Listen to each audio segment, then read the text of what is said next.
It's Off Exit 10, presented by Capital District Sport and Fitness.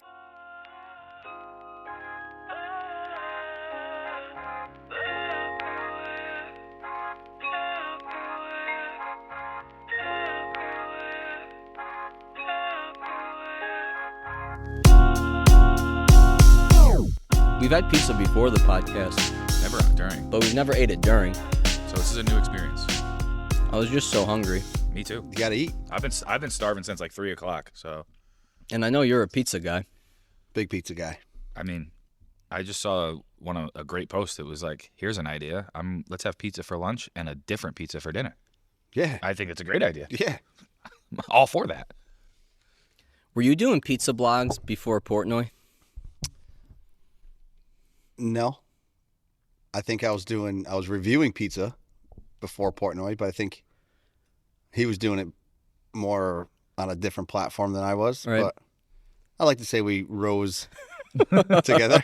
You know, His stuff is so whack though now. It's so commercialized and so it's not about the pizza anymore. It's about other things. You sound so much better now. Yeah. Oh, yeah. Great A adjustment. little Barry White there. But did we say before, when you're at that level, you can't knock a small business, so you can't give them a bad review, right?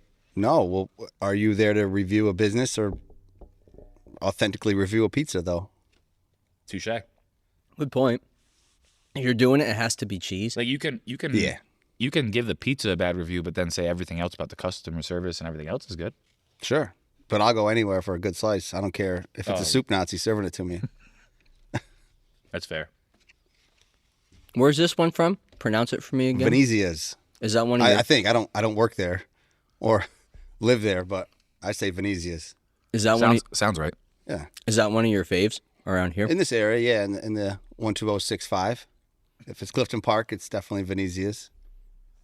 Where was Connor talking about? Connor's going to Hartford, Connecticut, and he said, I got to go to, what did he say, Jay? New Haven, probably has to go to Frank Pepe's. Yeah, Pepe's, that's what it was. Yeah, that's good. We've taken a couple trips out to New Haven for their pie.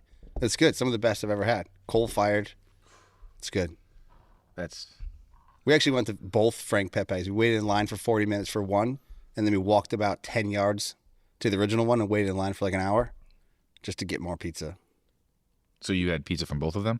Yeah. Oh, okay. So you didn't like wait 40 minutes, not get pizza, then walk 10 yards to wait an hour? Okay. Nope. Just wanted to make sure. Had to clarify that. I was like, that sounds terrible. No, But- I'll wait for good pizza. Yeah. If you're going to do a frozen pizza, what's the best frozen pizza? That takes me back to childhood. Yeah, me too. I don't think anything's better than Elio's frozen pizza. Or Elio's- do you say Elio's? We said Elio's growing up, Well, but it could be either. I'm But not here to judge, but it's Elio's for me for sure. But there's nothing wrong with the Stouffer's French bread either. Yeah. Right?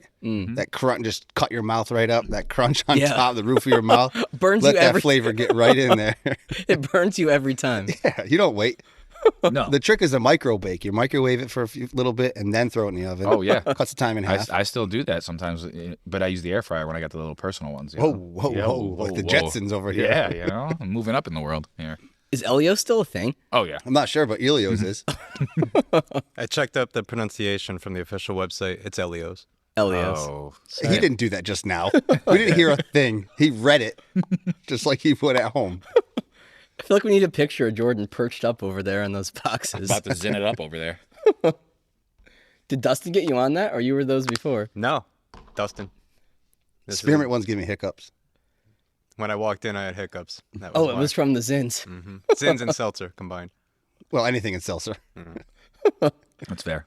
Yeah, Rob, it's good to have you back on. Good to be back. It's fucking crazy. You were the first one. And now he's the start of the second half to get to 100. Because you're at 51. You were Yeah. one, and now you're 51. Crazy to think 50 guests in between my first and now is wild. It's wild to think. We didn't know what the heck this was going to be. Still don't. No, we still don't. Good point. No idea. We're just here for a good time. You know.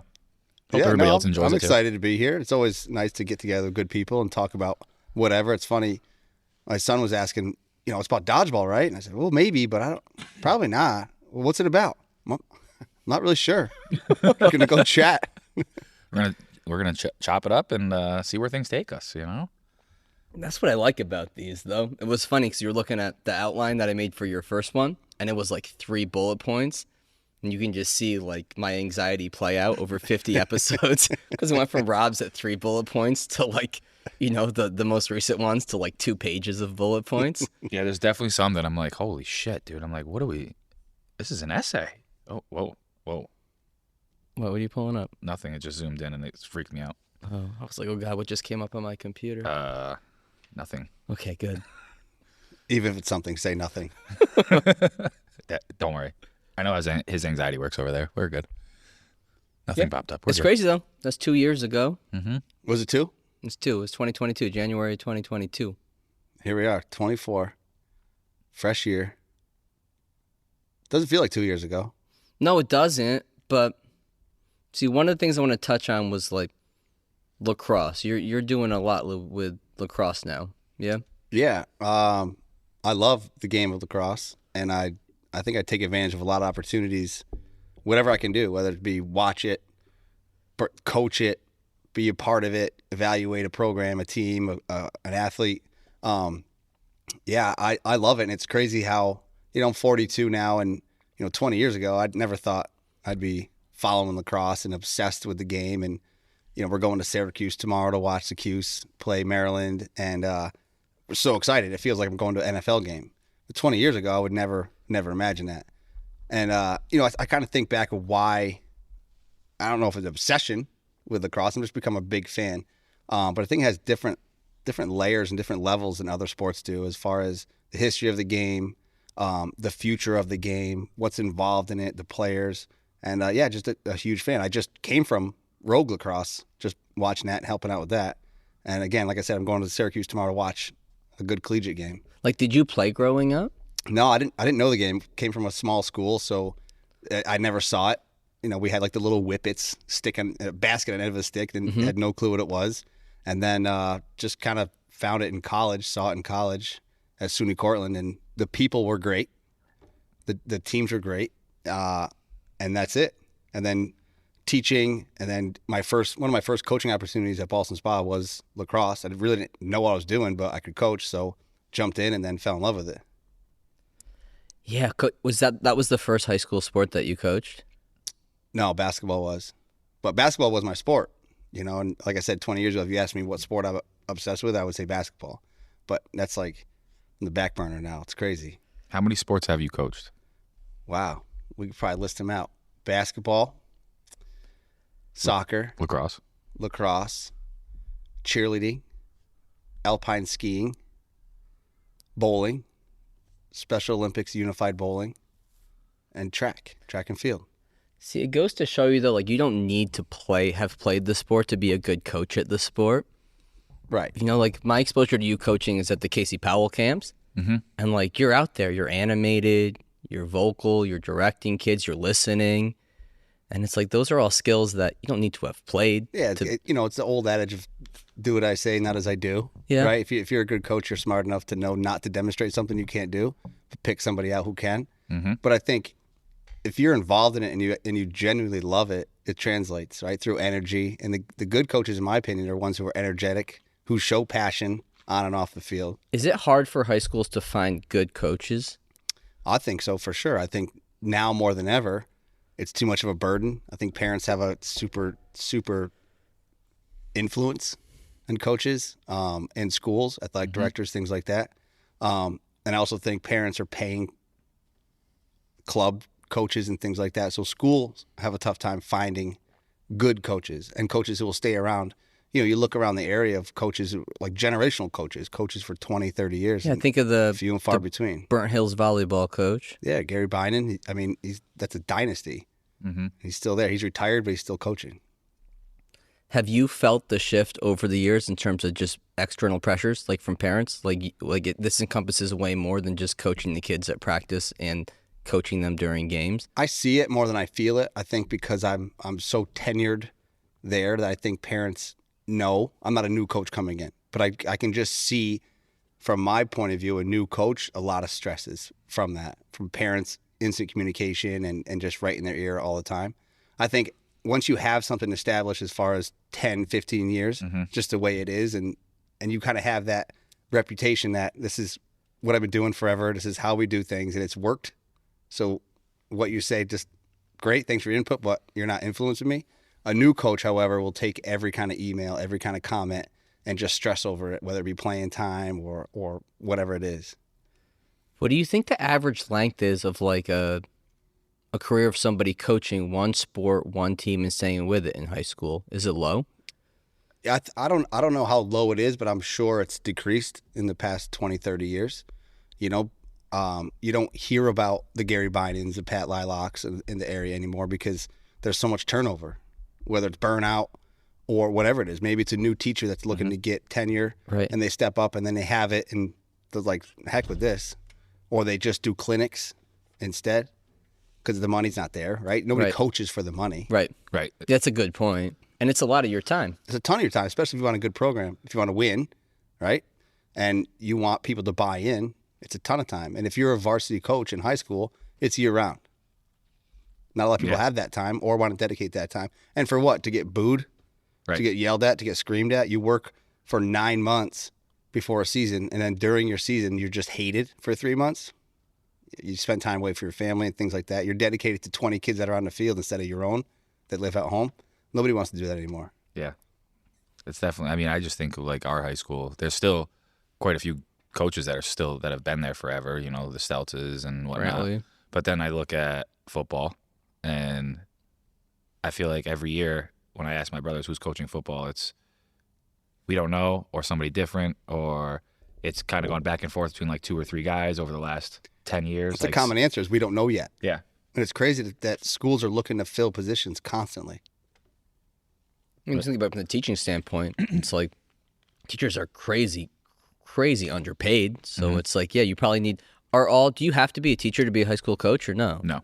No, there's contracts that certain contracts for different schools, right? So where I work, if a teacher applies for a coaching position, they will have precedence over someone that's not a teacher in the district, right? So if Paul comes in super qualified to coach football, and I want it, and I'm not as qualified, I'll get it before him. I'll be your assistant coach. Though. I'm fine with that. Right? Like a good school would do that. Yeah. Hey, we'll hire you as the head guy, the face, but we need this guy for X's and O's, and they'll figure out a way, hopefully, to pay him. But yeah, it's tough, and you know these untenured teachers, some PE teachers, by contract are forced or required to coach at least one season, but instead of coaching something like football or a high-profile sport that takes a year-long commitment, they'll look for the easier type gigs. Yeah. So they're not getting what they should out of the sport coach. Because I believe that's how it was at Chatham too. Was if a teacher applied for the coaching position, they got precedent from somebody outside, whether it was a non-teacher or somebody from another whatever it is. Which is so weird. Like, why? Like, if I was in that position, like you're more qualified, please do it. Yeah. Because the world knows that you're more qualified than me, and I'm just looking to get a few grand. Right. No thanks. Yeah, we talk with a lot of people in the private sector, so they're not teaching, they're not coaching in schools, they're working in facilities like this, or they're sport coaches for clubs. Being with a high school, do you feel like club ever takes away from somebody? Because like when we all played high school sports, like you were in it. That's what you were playing. That's what you were playing for. That was what you looked forward to, was your high school season. And I feel like that's not the case as much anymore. Yeah, I think that more athletes now than ever view school season as a practice season.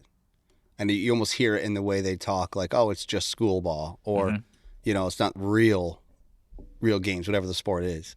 Yeah, it's wild. It's a wild transformation, and people, you know, student athletes really don't care what's on the front of their jersey anymore. You know, the school spirit is kind of like they just get through the season, you know, and it's a shame. It's odd, and I don't know what flipped it or what could. I'm sure what flipped it is more opportunities to play. Probably more recruiting opportunities elsewhere, right? Yeah, there's you know, nobody asks anymore what school you play for. It's more what club do you play for. Yeah. And that used to be the off season, right? But now a lot of athletes are viewing their school sports season as the off season. As like preparing for your club season. Right, right. Yeah, I see that a lot with baseball, lacrosse, softball. Those three are sports. I see it more than a lot of the others. Then obviously football, because there's not club football. But like those three sports, I feel like when I have a kid in here and they're talking about their school season coming up, they're like, yeah, I'm excited, but I'm more ready for like summer. This is just getting me ready for summer ball or whatever it is. It's wild. It's wild to hear. It's like sad to hear. Yeah, because I feel like the school spirit you get, and like I talk to the kids in here multiple times. I bring up like our state runner-up year, and that's one of the teams that I remember the most was my senior year baseball season, because we spent so much time together over the course of however many years we played together. Yeah. But then that year was just like fun. It was awesome. Every part about it, like the travel, everything was great. I love the first word you said. It was fun. Yeah. So it should be, right? It's a game. It was exactly. And that's the biggest thing is there's so much stress now that sometimes the game, it's not a game anymore. It's odd and it's crazy to think what schools and teams could be if you had a full buy-in, right? Like look at Burnt Hills volleyball, like we talked about. They buy into that year. They know day one of preseason in the fall in August that they're going for a state championship. The full buy-in is hard, though, partly because, and I'm biased because I own this and work here, so I feel like we don't influence or try to pull kids away from their school, but I feel like you get all these different experts that kids have access to now that we never had.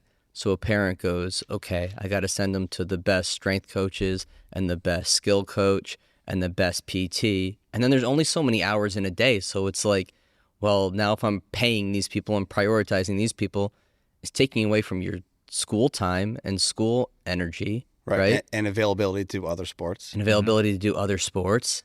You know, you brought up football. You don't play football year round. So football coaches say, obviously work out, but also play other sports. But other sports are saying, don't play football.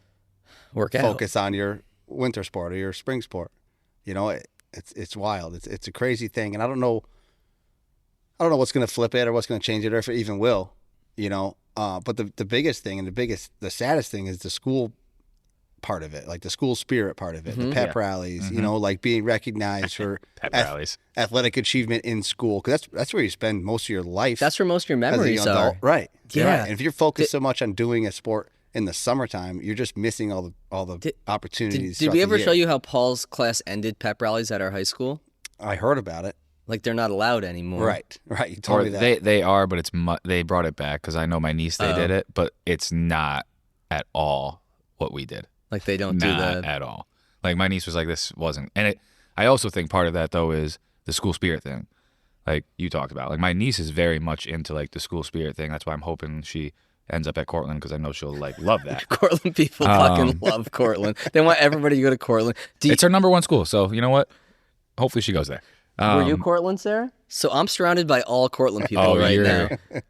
Don't bring up Ithaca 3, once. 4 of them. But do you guys all hate Ithaca like Paul does, or is that like a facade? Yes. That's real. You have to. real. Yeah.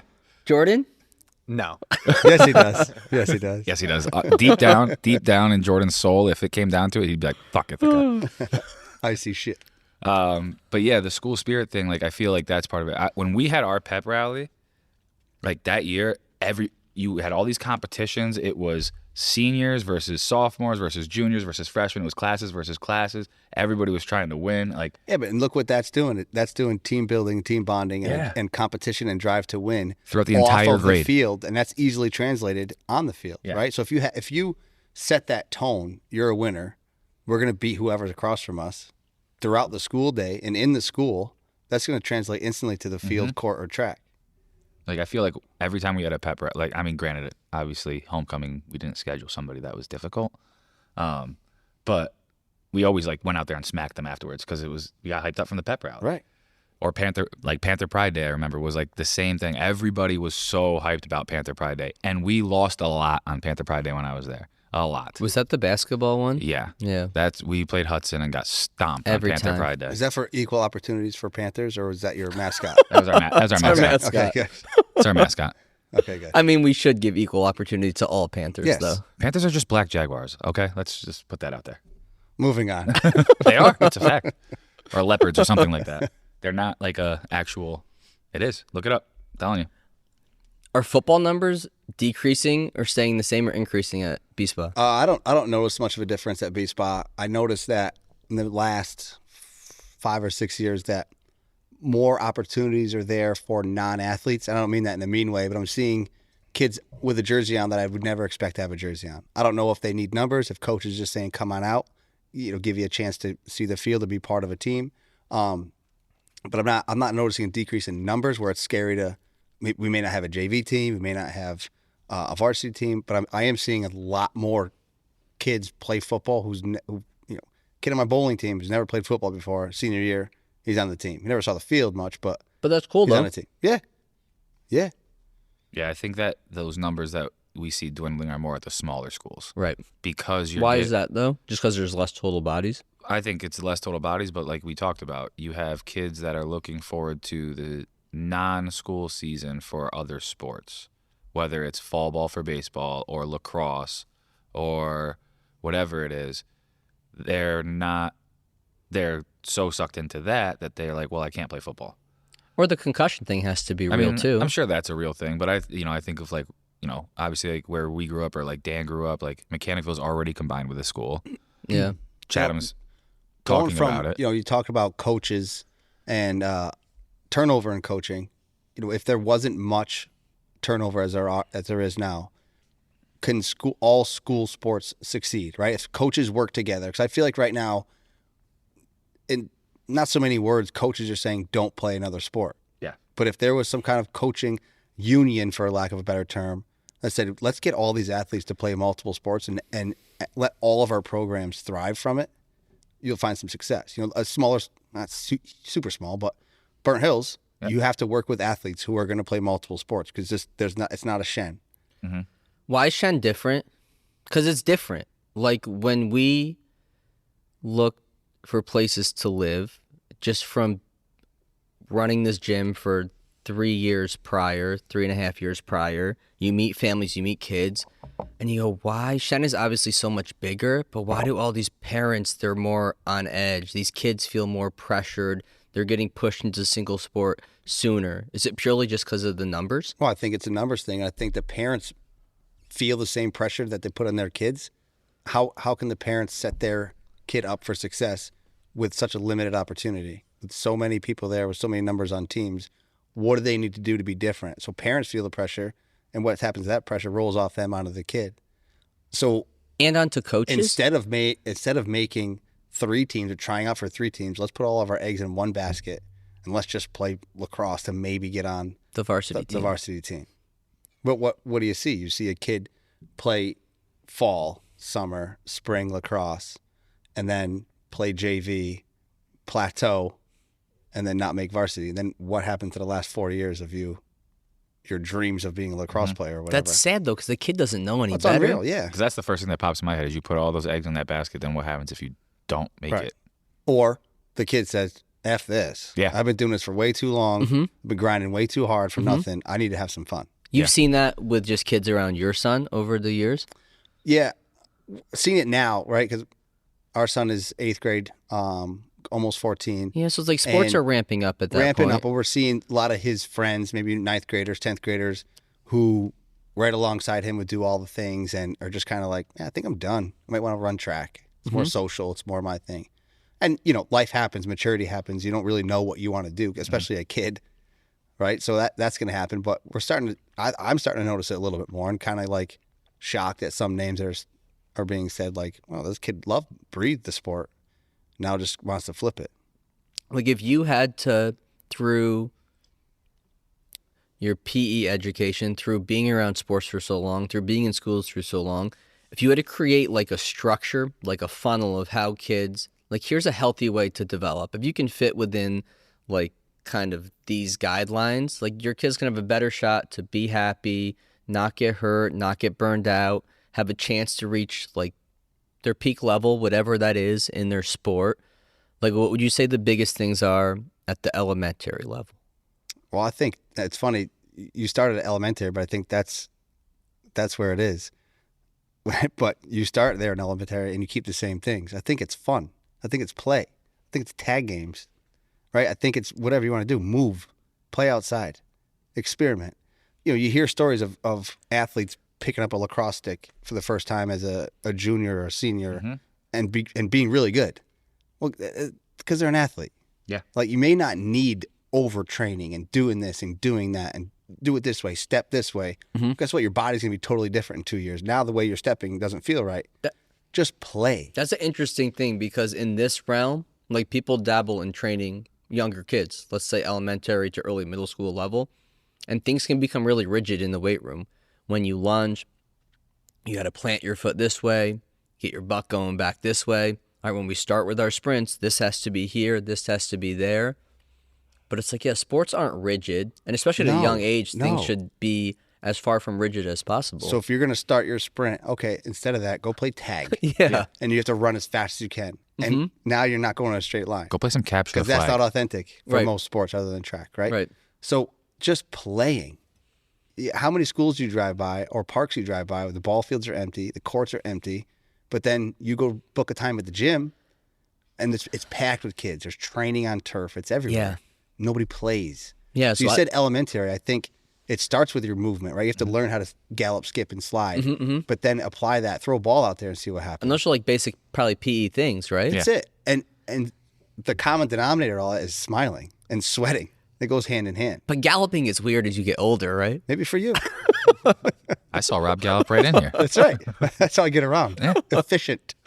But I love that play at the elementary Play. levels. Yeah. Just play. Play. What's the most fun you had in any practice you ever had was a scrimmage, right? Yeah. Because you're playing. I think Wasn't play- drills. No, that's not true. The most fun I ever had in any practice was playing floor hockey for baseball. Because There you go. Because you were playing. Because we were playing. And our coach would let us fight. And yes. There Were was you there, defi- Jay, There was for the fights? no, Boxing Sean once, fought. like fought.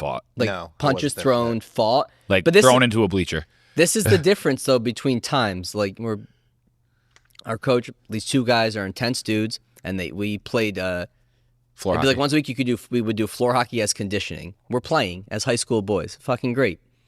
And two guys who were intense got in a fight, fist fight, punches on the ground, and the coaches just stayed back. Figure it out. Let it happen, figured it out. I remember it finished. I think we at some point probably jumped in like Somebody us. probably broke it up. Zach, somebody bigger, broke it up. And then I brought everybody in, and they're like, "Are you good? Are you good? Like, anything you got to say?" And they're like, "Okay, practice is going to continue on." Yeah. Right. And that could probably move on laterally to life. Yeah. You have an issue with somebody, figure it out. I'm not saying fist fight everybody. No, you have an issue definitely with. not. But if you air it out, and maybe not on Twitter or your social media, Right. and you have a conversation, are you good? Are you good? We're moving on with life. Yeah. All right, so that's kudos to the coach. Yeah. I'm not condoning any kind of fist fighting, any kind of No, practice. No. But it's one of those things like sometimes you gotta, and that's also part of coaching is letting the team figure things out. Right. Who's going to step up and be a leader? Yeah. Right? Because I'm not out there holding your guys' hand. Like I'm here. I'm in the dugout or on the sideline or whatever. But you're out there in between the lines. Mhm. Somebody's got to lead. Yeah. Jay, no hiccups yet. You're doing good. No, not yet. Now that you put it out there, though. Yeah. Now it's in the air, Mike. Way to go. Okay, play elementary level. Good. At some point, things do have to get a little bit more focused, I guess. So if play's like the bottom of your foundation, we get into the middle school years. So we're ages 10 through 13, 14. 13 or 14. What do you put the priorities at? I think just now I would go for reps, repetitions and stuff. No strategy yet, but continue to play. Your bodies in middle school are going to get so strong so quick. Yeah. And if you're just doing things, right, your repetition, you're learning where it should be, the ins and outs of the game. And I think that's where the love of whatever sport you're playing grows. I think in middle school, you're a sponge and you have these dreams. You got posters on your wall of the athletes you want to be. Yeah, I think you probably have less, probably nowadays some still, you probably have less pressure you're putting on yourself in middle school. And you're probably trying multiple things. You don't really know, but Yeah. those dreams are there, and you're starting to see things and hear things and about your favorite professional athlete of that sport or whatever it may be. So those things start to get real, and that's a fun time. That's the big time where it's like there's no wrong. Yeah. There's no threat to not get a scholarship. There's no threat not to make a team. You're playing modified sports where everybody makes it, right? And that's fun. So I would go from fun to just play reps now. Now what are we doing? Just more and more and more, as much as you can. Like the amount of unorganized play that we had growing up, like that was reps. That all day long, all summer, I would be outside playing. We'd go from one sport to the next sport to the next sport, to the next, like all day long, all day. And the amount of different batting stances I did in middle school was a lot. because I was like, oh, I want to hit like him. I want my batting stance like him. Nah, you know what? Let's try this one. Let's try this one. And then eventually I found what worked for me, and that worked. But like, I was trying to simulate like Derek Jeter or Ken Griffey Jr. or Alfonso Soriano. Those are like the three off the top of my head. I'm picturing the Sheffield The active bat for you. Well, that for was some reason. the other thing was like wiffle ball. My friends and I, we would get together. It was like three of us. We'd do like a fantasy draft. We'd pick 9 players, and you had to try to emulate their stance. Oh. And if they were left-handed, you had to hit lefty. And it was awesome. It was some of the best backyard wiffle ball Creative. times of my Yeah, life. you're being creative and you're getting in reps. Okay, play and then repetitions. Still doing multiple sports. Multiple things, yeah, multiple things. opportunities. Repetitions of them being creative. Okay, now we're in high school, so we're looking 14, 15 through an 18-year-old. Yeah, it's hard for me to go away from the first thing of just fun. I know. It's so hard because I would never tell a 16, 17-year-old kid to focus on one thing. I would never tell him to get in the gym 5 days a week. I know. I would never ever tell him or her to lock in and make your pick right now, ever. I can't. Yeah. But I think in high school, you have to pick what comes easier as far as now looking intelligently in the IQ of a game. You might be good at shooting free throws, but can you dissect the zone defense? I in think you need an basketball? honest evaluation of what you yourself. are, what you are as an athlete. Right.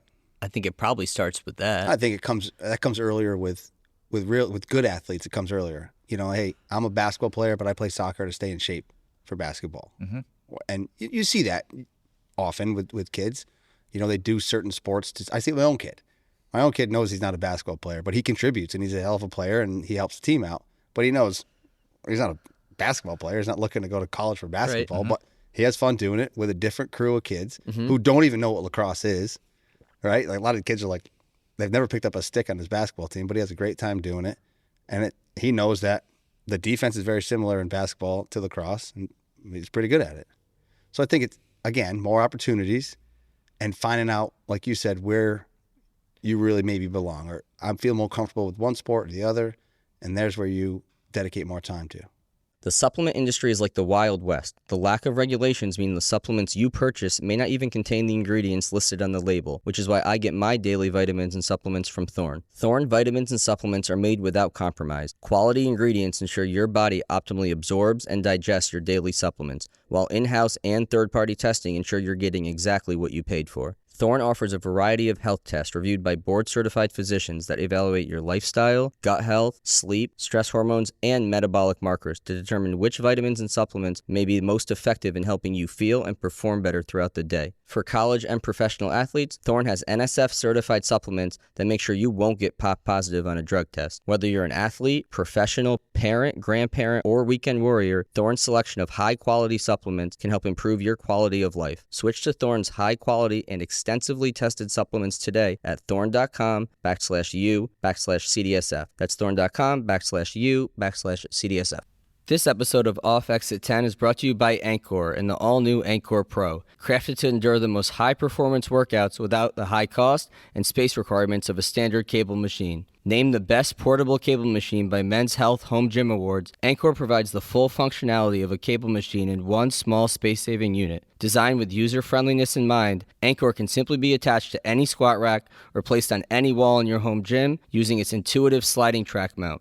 With up to 65 pounds of resistance, Anchor is built for high speed and controlled exercises alike, from cable presses and rows to chops and lifts. The Anchor has been a game changer for us here at CDSF, and now you can enjoy the same professional quality cable machine in your own home gym by heading over to anchortraining.com and using code CDSF10 for 10% off your order today. Get all the benefits of a cable machine without the high cost and installation fees. Enjoy the portable luxury and space-saving performance of Anchor today by going to anchortraining.com and using code CDSF10 at checkout. That's anchortraining.com, promo code CDSF10 for 10% off your order today. That's a good point. It's like, because I think a lot of kids, they'll put themselves in that spot in like middle school. They'll force specialize, this is where I belong. And then it's almost like you're peaking in high school and potentially burning yourself out. Yeah. Well, I think that's also the problem is you got these kids that are peaking in high school to get that scholarship, quote unquote, try to get the scholarship. And how many of them actually get one that's for their sport and not because of academics, and then are they like, do they still really want to play? Right. You know, like Yeah, that's it. it's a heartbreaker. You know, you see a kid come up at the high school, a lot of potential to play a certain sport and do well, and then, you know, junior year comes around. Hey, where are you looking to go to school? Cornell. Are you gonna play there? No interest. Or they're not. Or Even 2 getting- years ago, they would Yeah. they would die for an Or opportunity. they're not even like looking at getting looked at for school, and they put all this time and effort in, and nobody's money. calling them. Yeah. And now you're like, what am I doing? Like, so Am I being so slow eating this pizza? You're done with yours, Paul? I was done a long time ago, bro. Long time ago. I ate like Yes, half you of it are. before we. Yeah, Once dude, we mentioned Elio's, you stopped eating that pizza, which is wild to me. mind blowing. I haven't had an Elio since we were little, Jay. I feel like it'd be nostalgic, though, Can you to put have. it in a toaster? I think you. It's a rectangle. No. 'cause It's a Pop-Tart with cheese. yeah, but the cheese would slide into the toaster then, wouldn't it? Yeah, it would just melt What if you into put the the toaster. Because I used to put it If in you the. flipped it up? If you flipped it up like a toaster It's oven. like a toaster oven. We just put it in the oven. Yeah. Right, Jay? Yeah. Yeah, ours was oven. My mom might have microwaved it quick and then done the oven like you were talking about. You know that Elio's is done when it's at the perfect roundness to it. It's like when you hear the pizza bites explode, you know they're almost done. Yeah, almost. Almost. Almost.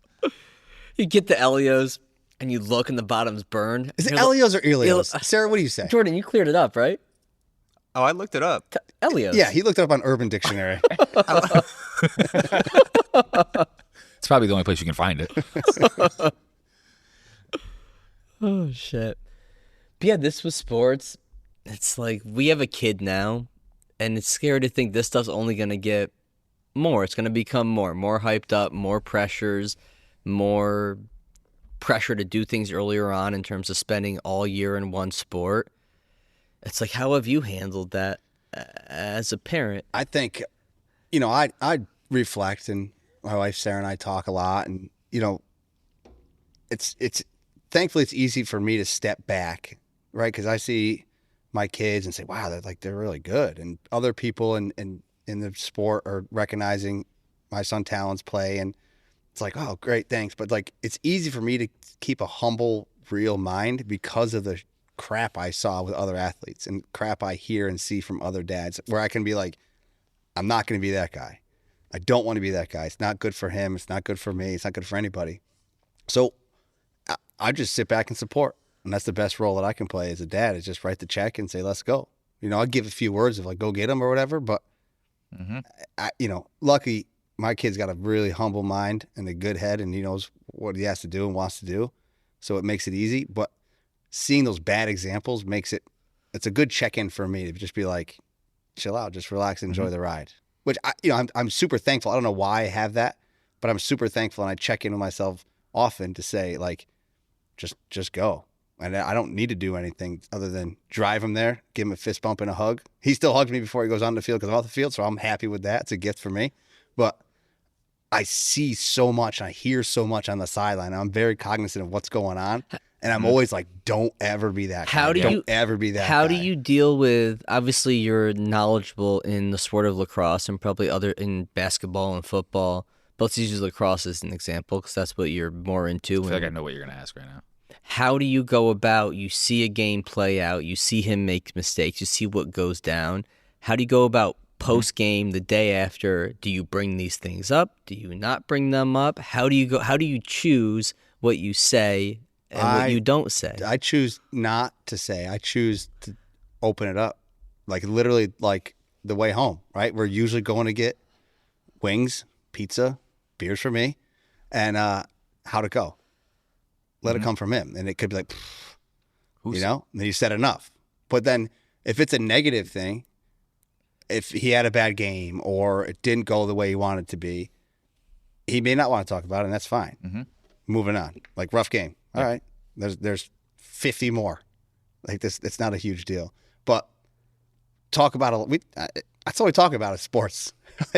Like sports in life, and it's fun. And someday we might not have that to talk about because who knows? You could just be not playing a sport. But I cherish those car rides home, the car rides there. Those are my favorite times. Like, I love watching my kids play, but it's the car rides home and the car rides there, and where we're Googling restaurants in the area. We're in Stony Brook, Long Island. Where are we gonna go eat? Yep. But seeing them play is awesome, but those times in between, those are greater than the hour game. Yeah. Right. So we make it, our whole home is a happy home, and we make it, we're cognizant enough to know that conversation in between and after the game is sometimes more important than the hour of him spending on the field. Give him the opportunity to talk about it. It's usually someone else's fault. No.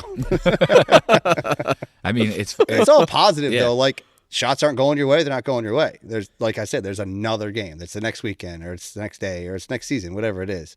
And I don't know. I pat myself on the back. I have great support from Sarah, my wife, but just like, we're going to keep going how we're going because it's working. And knowing how we don't want to be is a huge asset. Yeah, Being so involved in sports year round, teaching, coaching, watching, it's nice to say, I'll never be that person. Yeah, I think it's different because we're around it all of the time. We see the whole spectrum. Right. And also being in schools. Like, I teach high school, so I see athletes every single day. I see how they act in class. I see how they act in the hall. I see how they act with each other.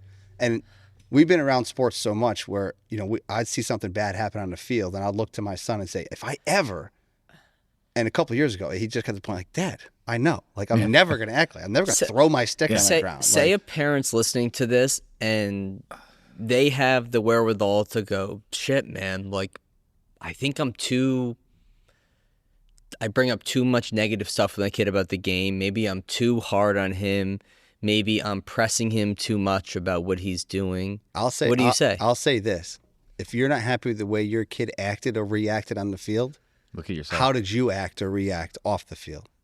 Because I can see shadows of a sideline parent and how they're acting on the field. That's so exactly it's twofold, right? It's either the mom or dad freaking out over a call or whatever it is, and the son or daughter freaking out because of the same thing, and it's mirrored, or it's the mom or dad just kind of, this is how it is, and not involved. Yeah, so they're overreacting, or they're not reacting, and they're not talking about it. So, maybe the non-reactor after the game, the car ride home was silent, and the kid's on their phone, and there's no conversation about anything that happened, right?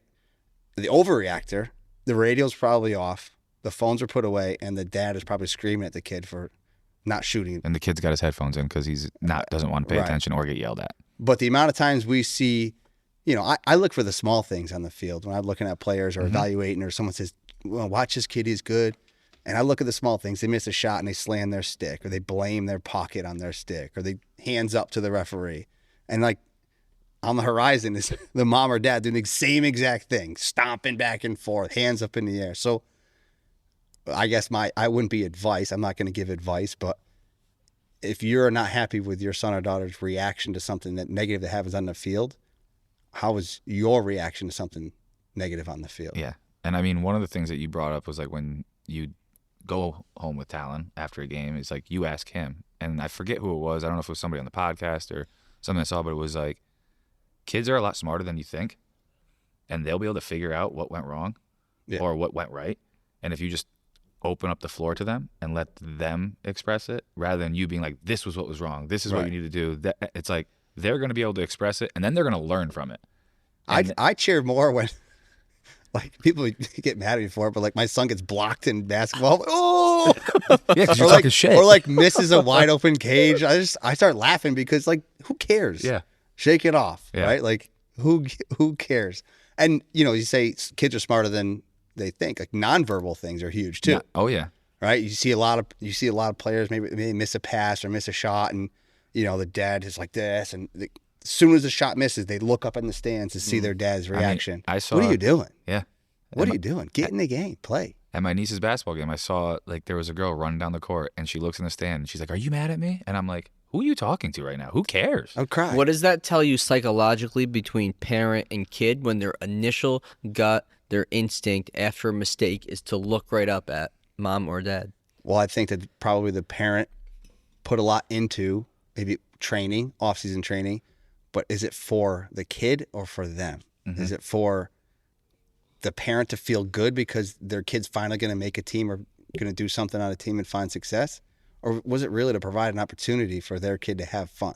I know when my kids play sports, they come back energetic and happier than ever. It's a shot of B12. Well, you think, you think it's a shot of dopamine, so I do it for B12? them. I don't do. Listen, we don't want to drive all over the place year round, right? Like there was happy hour down the road, but I took him to lacrosse. He wanted to go to lacrosse. Like we'd rather just have dinner somewhere, but it's for them. But I think a lot of parents do it for themselves, right? To say whether it be their status on Facebook or to be the best kid in the neighborhood or whatever it is. It's almost selfish for the parent to think that the time and money they're putting into their kid is going to positively impact them, instead of saying, whatever you need, just go do it to the kid. Yeah. Yeah, but you think about like pro athletes when they are at their peak in a game, they're in this what's called a flow state. Yeah. Like they're at peace. They're so present in the moment. They're thinking about nothing else. A mistake isn't going to rattle them. I think that's maybe an important thing for parents to understand is like for your kid to have a chance at that. Right. And is your kid what time is it, kid? Yeah. Asking the coach, hey, what time is it? What does that mean though? They're waiting for practice to be over. Right. Or how they're much waiting. more time do I have? Like me in class, I look at my watch because I want to be done with class. Yes. Yeah. But like an athlete will ask me, what time is it? Game time. Whew. Like a kid who asks what time it is, they don't want more time on the field. They want to get home to get on their game or whatever it is. I don't ever Right remember there, asking that that's question. like a switch. Is Jordan, you're a video game guy. Yeah. Big time. Mm-hmm. Dude, kids are into games heavy, like Yeah, obsessed. it's different now. Explain the difference between when we were growing up and your experience and how you've made a living out of it, but to how kids are now. Because the biggest difference that I think you're getting at is it was for me growing up. It was it was escapism. It was a way for me to just go into a fantastical world and be somewhere else and complete objectives that, of course, had no real world value. But I was, it was a sense of accomplishment, a sense of learning. Nowadays, most games are just online. It's social. It's not a play. It's not a respite. But still probably some of that fantasy goal, right? Like Yeah. it's social, but you're still in probably a world or something that's not real, and you're achieving something that you couldn't do. Yeah, correct. But the social aspect is what sucked kids into it to a point that, like an obsessive point, I guess you would say. Okay, I think. Is that what you're? No, I think a more important thing here is that games are designed more nefariously now. They are designed to addict. They are designed to get people to spend money. 'Cause to it's stay, working. to stay. Yeah. The key metric for video game developers now is engagement. Which means what? How much time you're on there. Constant. So the whole design for at least these multiplayer online games are how do we get people to stay on longer and come on more often. I wonder what the goal or the average is that they look for in their algorithms. What goal they're looking for? How many minutes? How many hours they want you on right. a week in a playing session to say, we're doing this right here. This is good. Right. There's data on that. Like the average user is here. We want to be here. Yeah, no, it's a good question. I don't know. Well, I'm sure their goal is 24 hours. Because I know for They're at 21 on weekends right I know now, for me so. playing video games growing up, I played mostly sports games, but again, it was a way for me to play a sport without having to go outside if it Sarah was was a weather. gamer. I know Sarah was a gamer because she took her USB port out of her Expedition because it wasn't working and went like this. And Oh, put it you're back in. Oh yeah, You're a you're a Nintendo gamer. I go, kid. You're a did you that gamer. just happened. NES the USB? You Super Nintendo that Right, shit. it's like yeah. Control Alt Delete for a Nintendo. Yeah. Yeah, but that makes so much sense, Jay. It's like social media. It's like they just want you to get addicted to their platform, their thing. Yeah, and that's that onus goes on to the parent because if a kid goes into that, like they're susceptible, like they're 'Cause going to get hooked to it. Yeah. Listen, video games are a big part of our childhood. We said how you still are very involved now. But I think of a kid now that comes into the gym that has, if a kid comes in and he has low work ethic, poor social skills, not much like drive or aspiration, you game? Oh And yeah. he's like, oh yeah, Oh, I yeah. game. It'd be funny to see if you set up a gaming, room, right? And you said, come in and Come you in. can either. Yeah, you get 2 hours here, you get an hour in there. That reminds me, the Cortland weight room, at least when I was there, I had a row of, like, I think at the time, PS4s upstairs. So my buddy and I would get a lift in and then go play the show. That's cool, though. 45-minute lift, 4-hour game. That was the thing, though. We wouldn't do it without the lift. All right. You pair it. Habit stack. There you go. But that would be funny.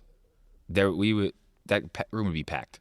So, Mike, go back again. You said low work ethic, low drive or motivation. And poor social skills. If I said, always a boy, never a girl, rarely a girl, I've never seen it. Are you a gamer? Sorry, I have pizza in my mouth. It's obvious.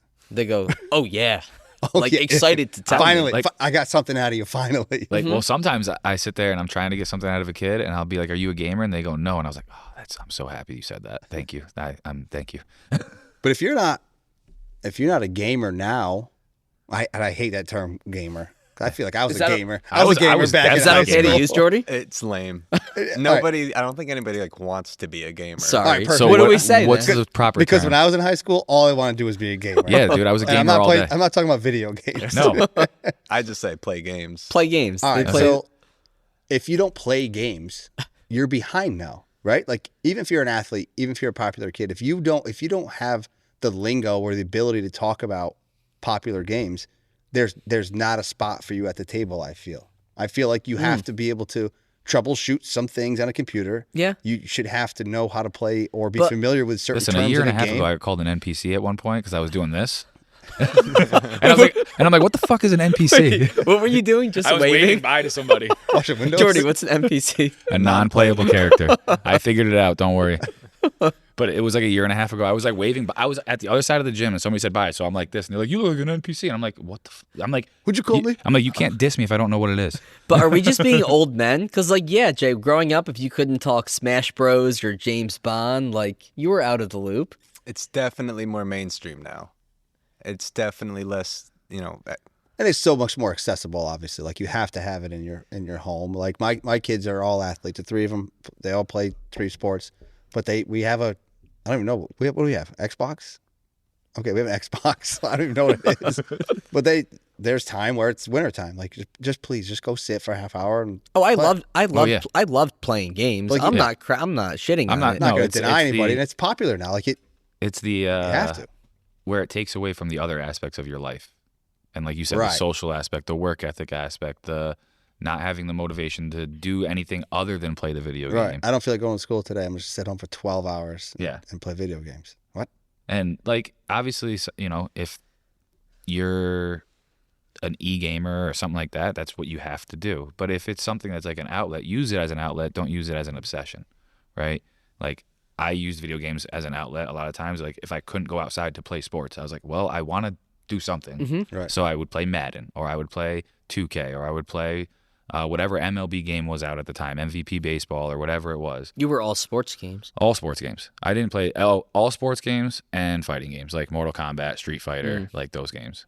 Love those games. But I we like also those didn't games. have a lot of like Call of Duty or anything like that when we were growing up.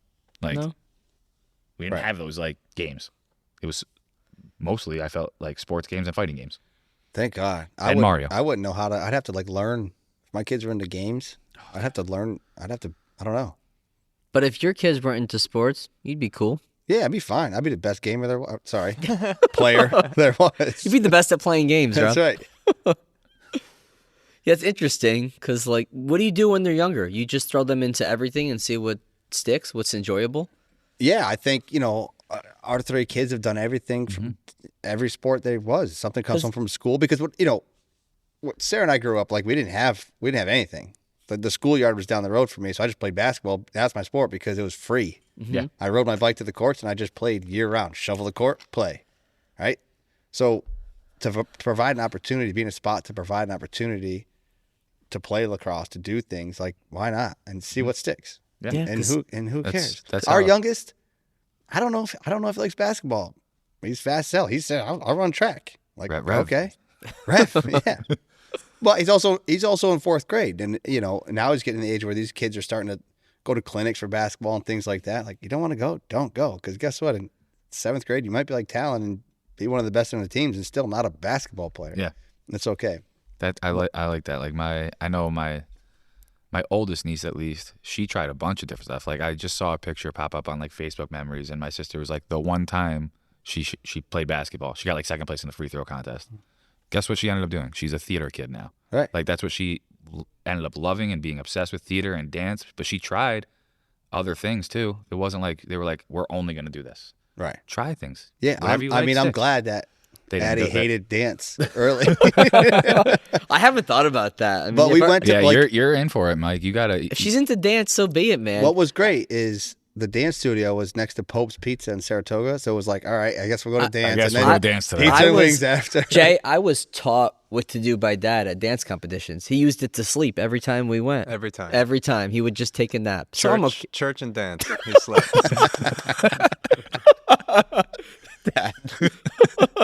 Listen, you gotta catch Lessons those you Z's won't when you forget. can. Catch those Z's when you can. You know. Can you pour me up, Paul? I can always do that. Thank you. I'm gonna have to pour myself up in shortly. Here, I can't reach any further than this. Rob, are you good over there? Sure. Pour us up, Paul. So you've been teaching PE for how It's many my years? 19th year. Yay or nay, Mike? Little Moss, please. Well, I'll get a Good. text from Sam tomorrow No, we're good. saying Mike was hungover. Thank you. Yeah, I've been teaching PE for 19 years. How much has curriculum changed?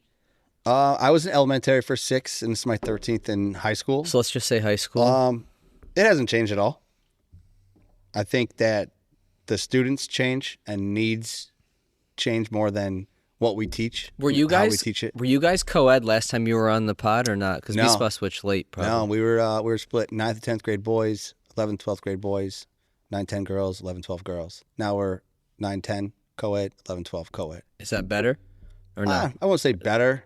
Wait, were you Or guys worse. always split, or was that like the COVID stuff that you split? COVID motivated the Motivated The move to- the split.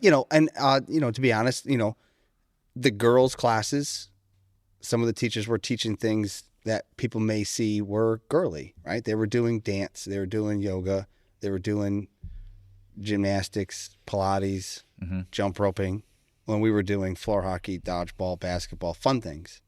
So instead of expanding it and teaching the girls' classes and boys' classes both, they just said, go co-ed, and that's it.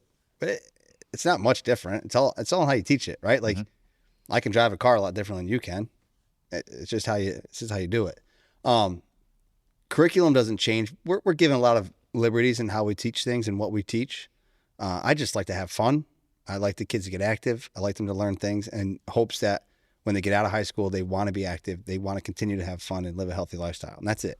And it sounds corny, but that's how I take every class. That's how physical education should be. Right. And I've been in it almost 20 years, but I'm still motivated to engage with students, let them have fun, provide them an opportunity to learn something. And literally my goal every class is I hope they hold on to one gem that they can take with them after school and continue to live a healthy lifestyle. I feel That's like if I was a PE teacher, I would want to grab a hold of the kid that doesn't play any sports, and this may be an entry or an outlet for them to get into something that is more exercise, that is more physical. Do you notice those types of kids? Yeah, I think I have a connection with them because, like I said, I came from nothing. So I have connections and instant rapport with kids who may not be able to afford club basketball or anything else, or AAU.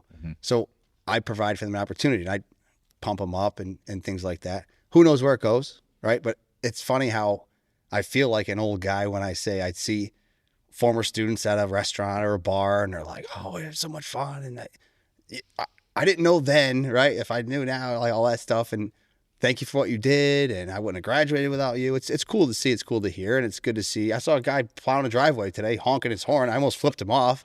He took his glasses off. I'm like, "Oh, hey, Joe, how's it going? How's everything?" "Oh, I'm good. Everything's good."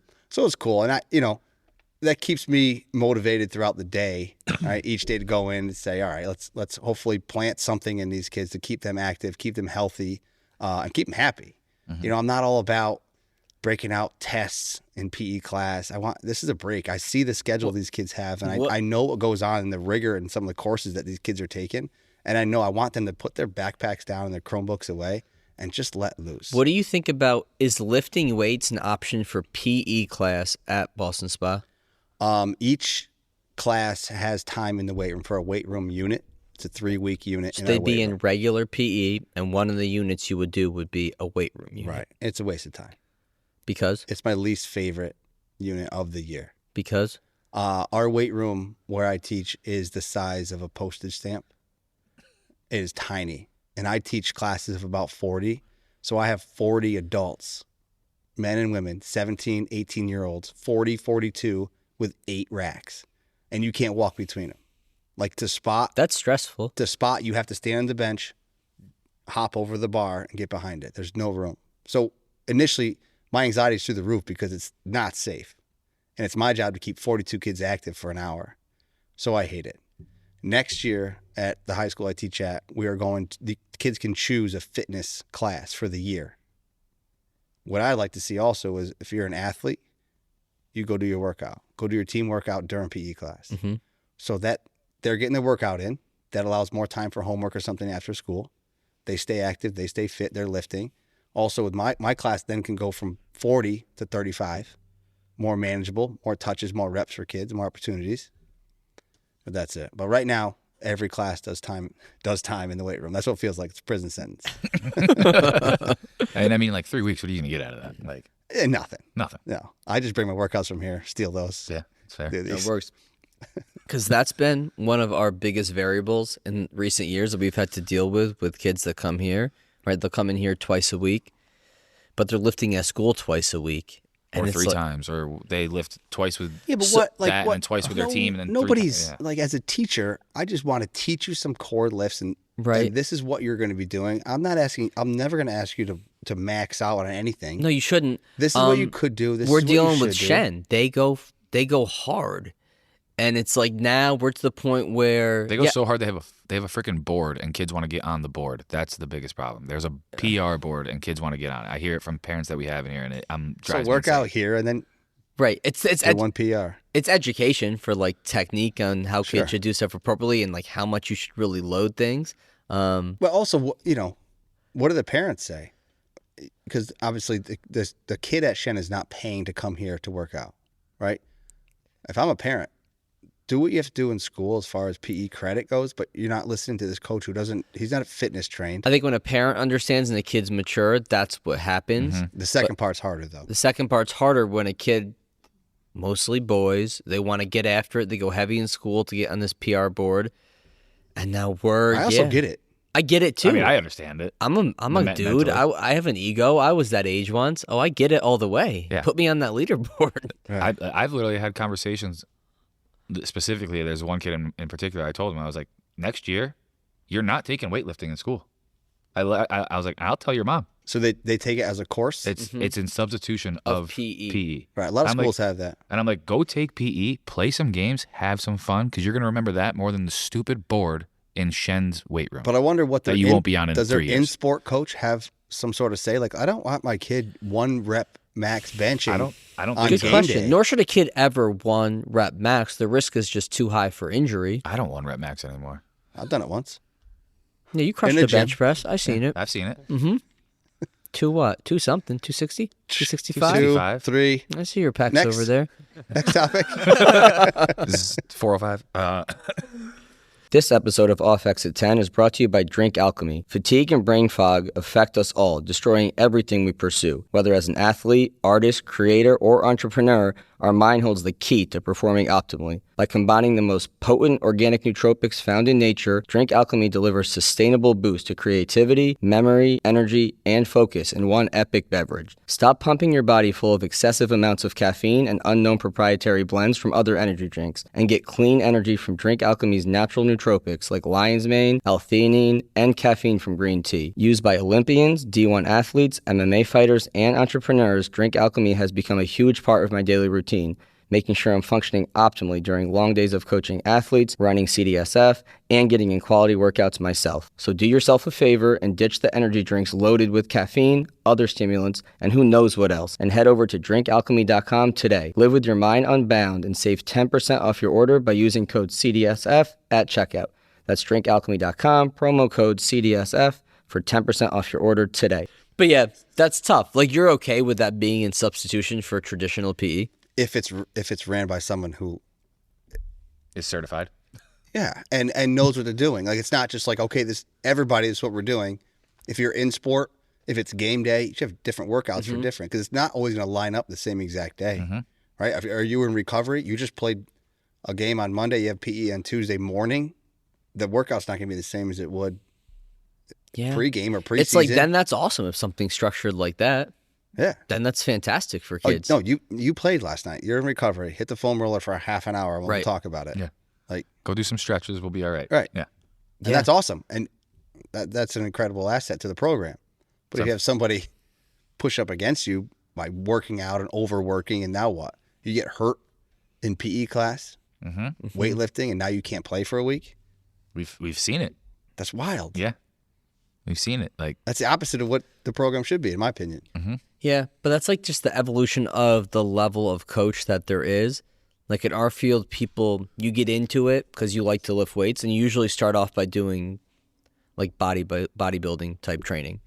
And then you transition into powerlifting. So it's like more you're just chasing the pump, you're working on like body part splits. Are you going through the Boyle thing? Yeah. Right now? and then you're going into like powerlifting, so you just want to get like lift heavy.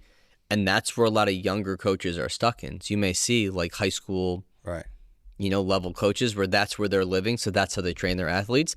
Then you progress to this point where it's like, I just want to be functional. I don't want to hurt. I want to make sure I can perform in my sport well. And you end up there. But you see a lot of people who they're in the middle, so they coach and train people like they're in the middle. Yeah, and I saw it.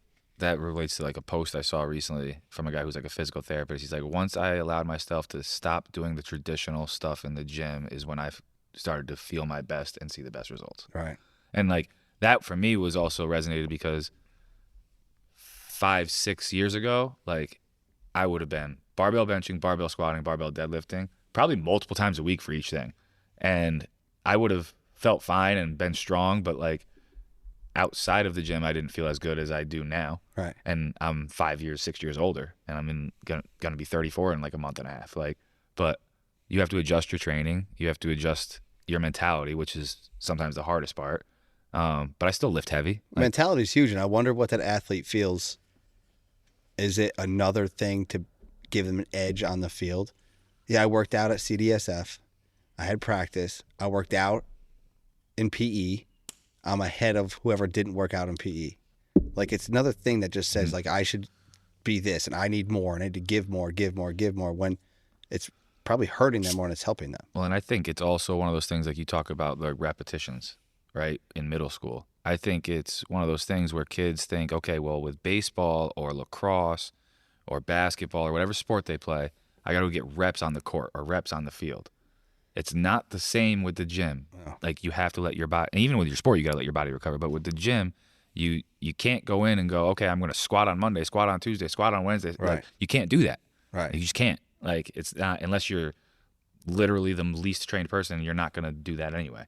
But it's one of those things where I think they think, oh, I got to get all those reps, no matter when it is. And it could be twice in one day, 8 times a week. Right. It's only 7 days. You're like, how are you working out? You do 20 pull-ups right now, you're sore for 3 days? Yeah. Or do you do 5 a day for 4 days? Right. But that's a personality thing too. Somebody who's more type A, more anxious is probably going to float more towards what you just said. I just think it's also like the pressure of like, oh, I got to get my reps in, like that type of thing. Like I can't fall behind the next kid. He's going to the gym. He's doing this. I got to check all these boxes. Like, dude, you work out. You're in 10th grade. Work out twice a week. Play 2 sports, right, and then go do something else fun with yourself. Right. Like, you'll be just fine. Yeah, Mike.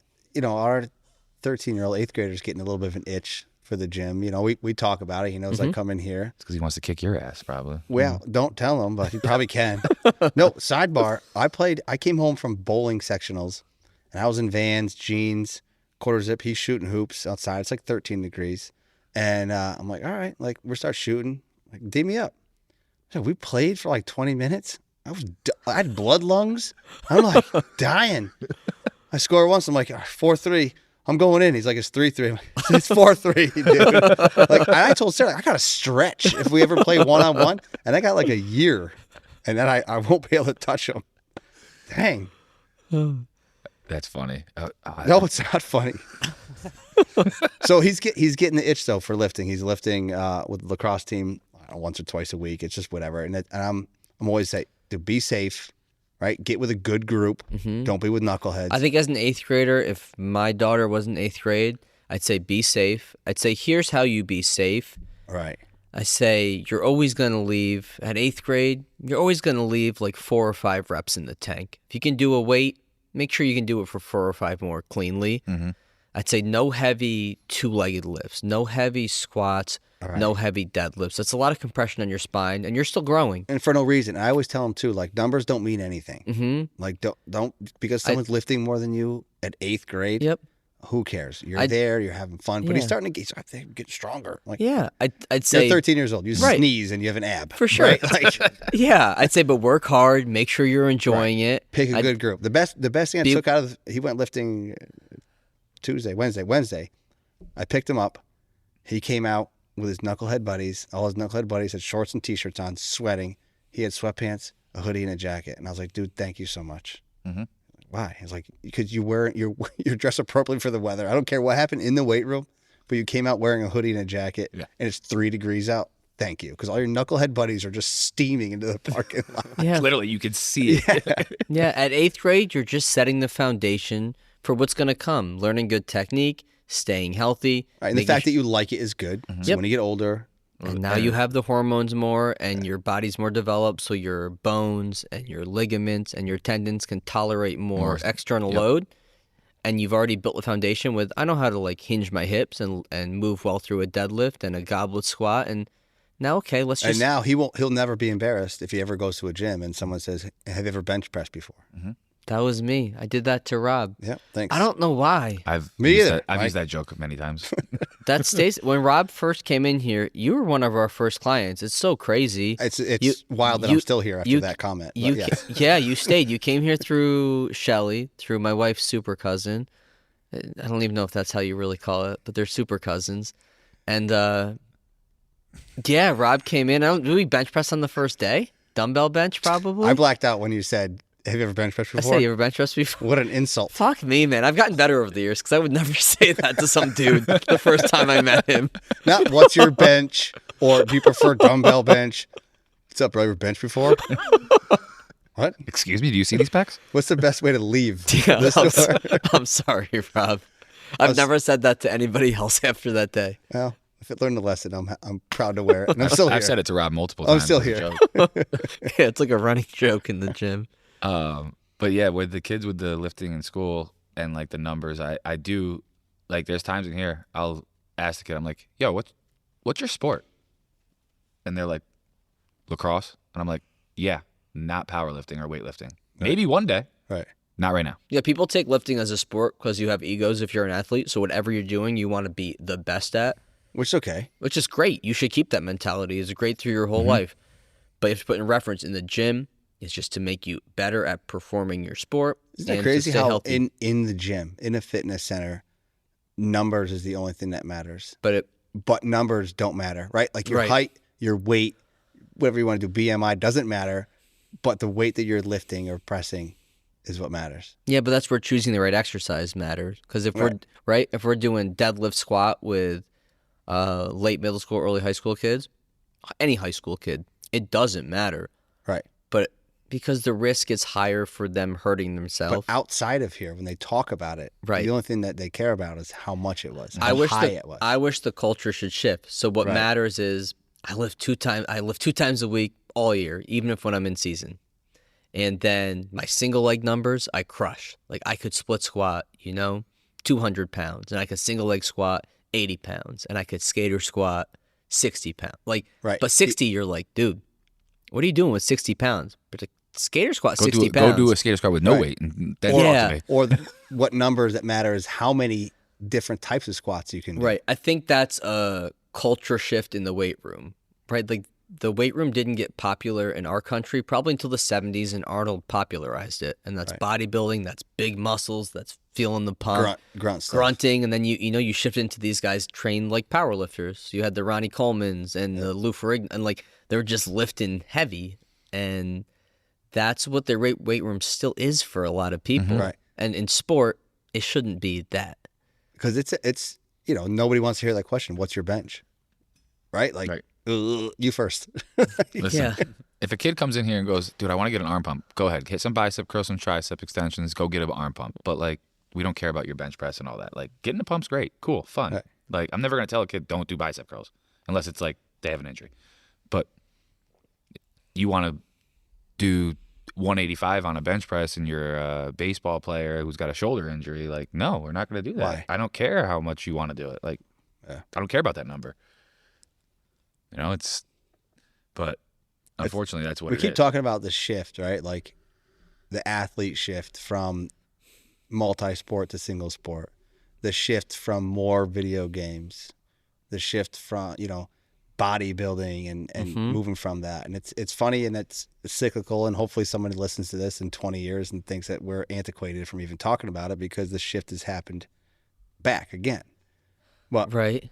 like, when's it all going to happen? Who knows? Yeah, I mean, because things are cyclical. Like, Yeah. whether it's fashion, music, Yeah. whatever it is. Like, Anything that's trendy is cyclical. Yeah. Yeah. That's So- why I just dress the same and just hope it comes back in style at some point. The 90s I is mean- the 90s is I back, man. feel like I've had like a very similar style my whole life. Where's my Jenkos? Oh, Jenkos. Dude. Jankos, champion sweatsuits. Yeah, dude. How'd you first link up with Casey? Because you were on the pod with Casey, whoever listened with that. Casey Powell? Yeah, Casey Powell, Well, lacrosse. I don't know. The universe brought us together, we like to say, I don't know, a few years ago. Actually, we were at a lacrosse game, and I was kind of making fun of him, not in front of him, but making fun of him. He parked his RV in a parking spot, and I was like, look at this jerk, like taking up 9 spots with his big RV, like, oh, look at me. And I was just literally sitting back laughing at him, and then security asked him to move, and I felt bad for making fun of him, so I went to ask him if he needed help setting up again, and he said no, and then we just had a couple drinks, and we like literally became like best friends right from that moment. And it was odd. Sarah laughs at it, my wife laughs at it and shakes her head because it's like the same person, and we had a lot of same interests, kind of help each other out in different ways, and yeah, it just became good buds. It's been great. A lot of opportunities. A You lot. know, I you mean, guys see there with the pipeline, like You him ran- and I like go back and forth and run a good ship, and it works. Yeah, the rapport between the two of you was like great on the field in terms of bouncing off each other I have a and great coaching time the at that kids. pipeline every time. It's fun. Yeah, Good I time. think, I'm not the most responsible one or most mature one, but like in our friendship, I am. Me So neither. that's nice. That's nice to know. Like I'm the mature one in that. But no, Casey's a great guy, and his athletic background is awesome, and the stuff his resume reads is great. But the more of the caring person he is, and the work he does with the Casey Powell World Lacrosse Foundation is incredible, and his heart is so big, and he's like me. We're just like big kids that like to play sports and be around athletes and fun, and that just drives us. And like back to the play at younger ages, could you see making like something like speed lacrosse the predominant way you play until you reach X age? Yeah, I think speed lacrosse could help at any age, male or female. Colleges play it. We see it. We'll go to a college game and they'll be playing speed lacrosse on the field as a warm up because it's quick movement. It's not thinking. It's motivating creativity. Yeah, I think that speed lacrosse could be it. You could play anywhere. Anybody can play anywhere, anytime. And when we do it at the camps, we have, a second grader scoring on a middle schooler or a high schooler, and like what a moment that is, and it just motivates and promotes Dude, if I was positive second grade thoughts. scoring on a high schooler, Right? I would be talking so much you, shit. Yeah, you'd be thrilled. Yeah, like Honey Badger, right? Like we Oh, just he's talked the about man. him. Yeah. And it's just great. So like that's that unrestricted play where the best thing is when I run a camp for Powell Lacrosse, we'll talk about speed lacrosse. We'll play it day 1. Day 2, we show up and the speed lacrosse fields are set up and we're ready to get started. It's 9:00 and ready to blow the whistle and bring everybody in. I look around and there's 3 fields full speed lacrosse games going. Substitution lines are in, games are going, and there's 40 kids playing without instruction, without a teacher, a coach, a parent. There's no sidelines. There's no negativity. And so we literally, like, we're ready to start camp at 9 o'clock and they're playing. We'll just wait.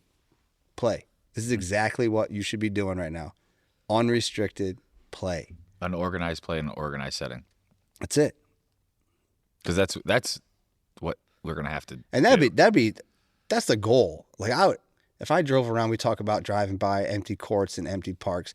If I drove by a park and just saw kids playing speed lacrosse, I would just sit back like Field of Dreams and just soak it in. Yeah. Like, that'd be awesome. And there's no reason why it can't be that way. There's no reason why it won't be that way. So yeah, speed lacrosse is the best. It's just like you said, unrestricted play for kids, adults, whoever. Mm-hmm.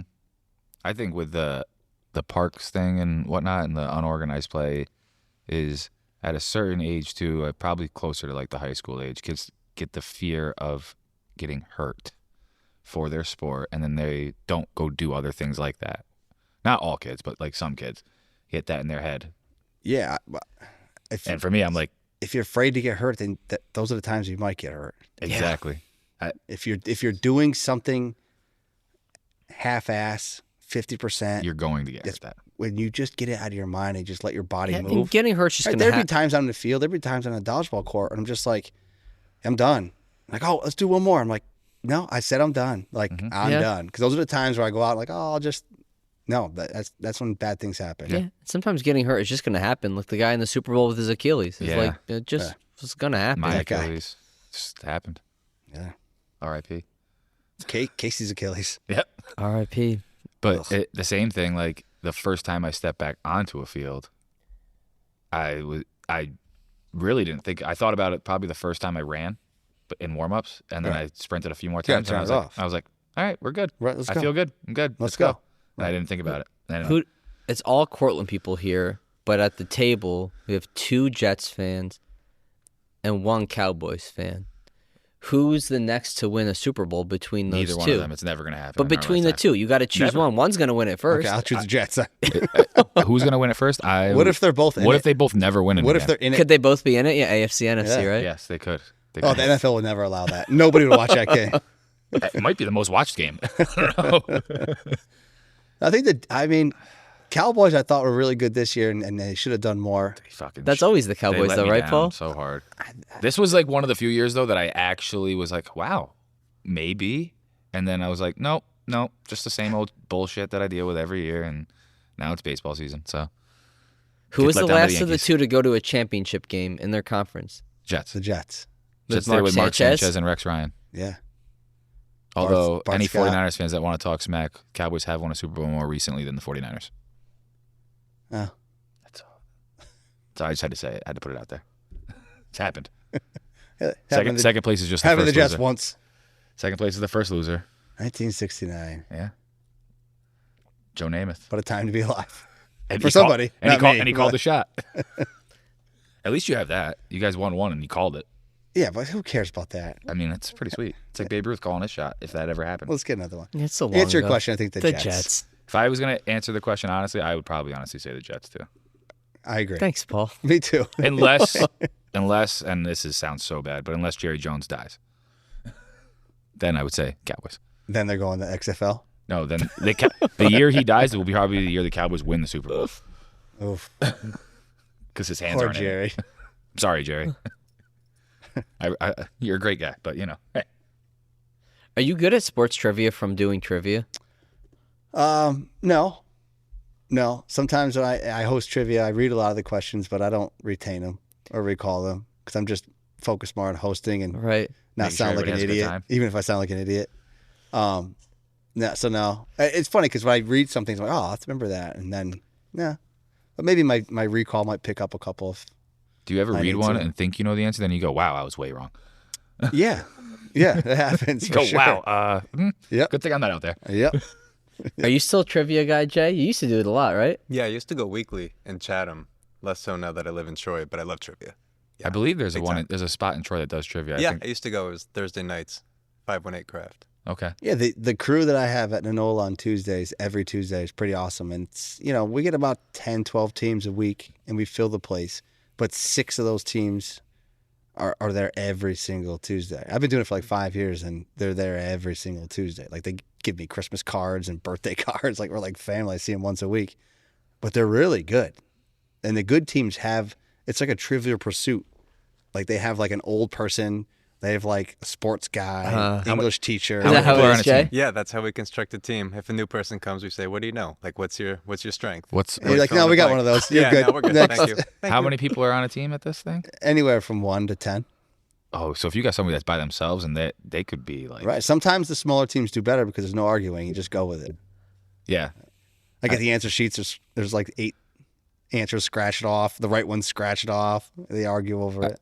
So then we could put together a pretty good team. Mike's definitely the music. No, Pre 2003 hip hop. I get too nervous and my brain doesn't recall everything I should. In our trivia, the music round, regardless of how terribly we've done so far, you win the round, you win a round of drinks. So you could lose the whole night, but win that one round, you're still a winner. Oh, I like that. Yeah. What are your categories, Jay, that you're like, I'm locked in? How'd you get into the old trivia? What's your go-to? I had buddies at Chatham Brewery, so we would go every week.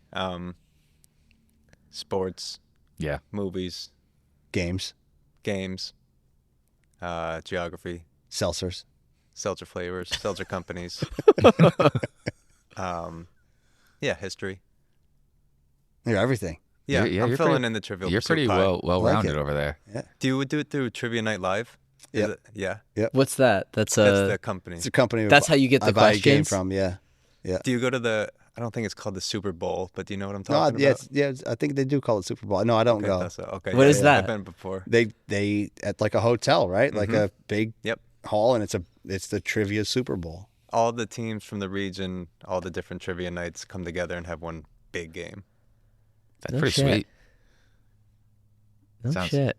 I feel like they should get like more recognition than just winning. They should be on like the cover of something. Maybe every year they release Trivial Pursuit, they just put them on the cover of it. You know, I like that. see, we release the game each year. Yeah, that's solid. What's your categories? Where you like read the question, you're like, oh, I know this every time. Sports? Just randomness, I think. Yeah, sports. Yeah, okay. Movies. We do a round where we just show a still from a movie. I guess a movie. Pretty good at that. I like that. I could do that. Random state knowledge, I think I know. But I'm good at hip hop. Like, Paul, give me a song. I'll tell you the year. I'm pretty much good. I'm pretty much gonna get this. Let me today think was of- a good day, Ice Cube. Oh fuck! See, when we get before I was That's born. like 19. Okay. Isn't that like 92. 1989? 92. I 92. think that's like 89, isn't it? I'm 92. Jay? I'm on it. Go. I'm an asshole if I'm wrong. 92. I think you're right. 93. Oh, close. that was close. Close. Close don't count. That's No, wrong. I know. Sorry, Close is everybody. wrong. Time out, but Price is Right, he would be good because he didn't go No, over. it's not Price is Right rules. So sorry, everybody. I'm not as good as I thought. I was trying to think of like something in the early 2000s. That's where I'm better. That was like, but I didn't want to make it too easy on. Right. Because we kind of did this the other day. I've never seen Mike like this, where he's like, "Give me one. Let's go." Mike Jones. Yeah, still tipping. Still I tipping. just looked that up. That's so funny. Is that really what you're looking up, Jay? Yeah. Mike Jones still tipping 2004. 5. 5. Ugh, 5. I'm disappointing everybody. I'm 'Cause 1 I year feel like I old. was, You're I 1 feel like year I was a off. freshman that year. So I'm not that I good. feel like I've never heard that song before. Play, Jay. Great song. It's like You've Houston definitely rap. heard this song. You got it, Sarah?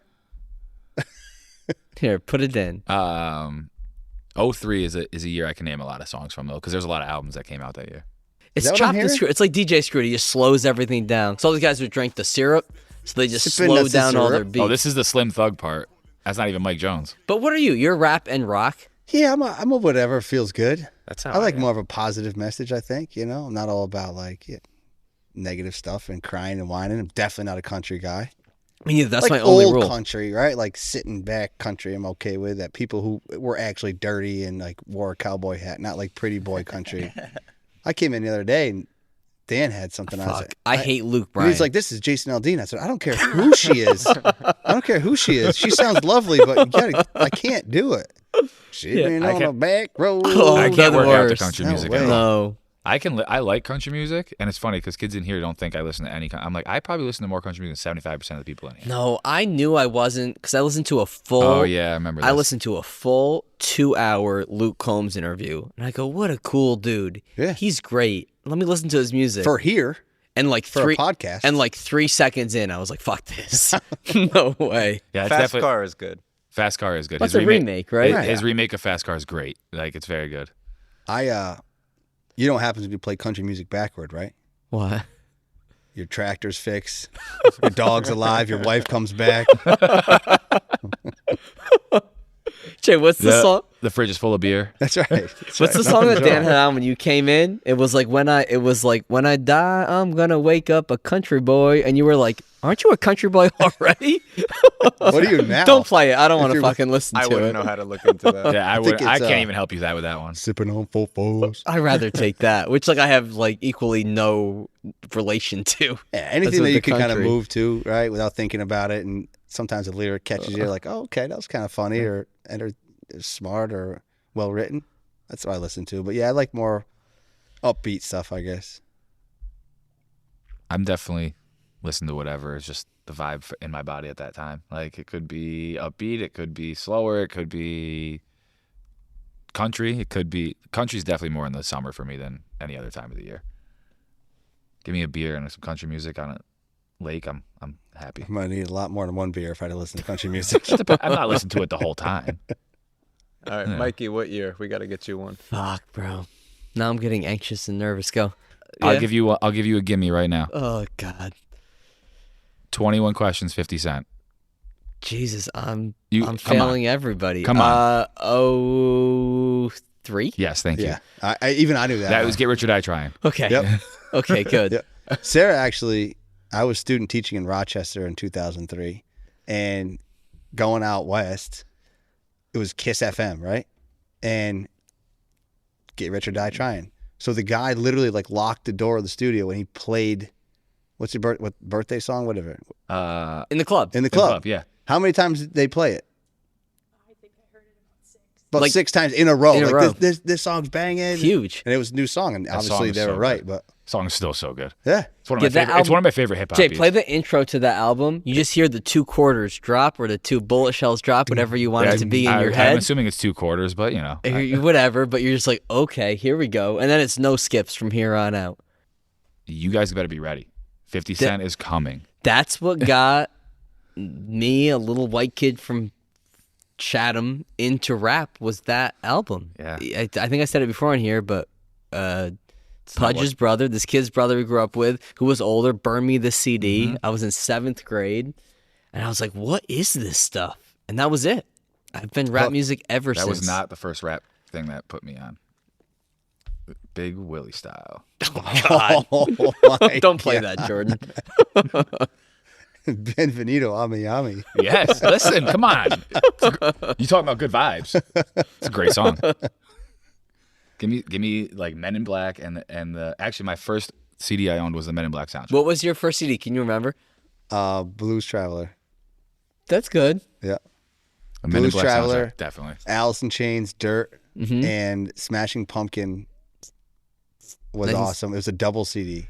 Melancholy and Infinite Sadness or something like that. Melancholy. And Those are all good. Yeah. That was dope, though, because it was a double CD and a huge book. So I can just lay on my belly like Babysitter's Club and just read lyrics, like listening to my Dude, disc. those were the days when you had the album and you got to like get the booklet, it had the lyrics and all. Like, oh, dude, you used to read that shit cover to cover. You had the binder with all the CDs or I still have whatever a in it? binder somewhere. Yeah. I think it's at my mom's somewhere, but it's somewhere with all the. The Visor CDs, take a corner too hard. They just Yep. like ninja stars out of it. Yep. I think I have every warm up CD probably in that binder from the time we were in like 7th grade until I graduated high school. Like From for basketball. basketball? Yep, every single one of them. I was the music guy. We came out with some wild stuff when I was in high school. Korn, Marilyn Manson, T.I. Bring them out. Oh, Them that's a out, that was a big classic. one. Yeah. That's a classic.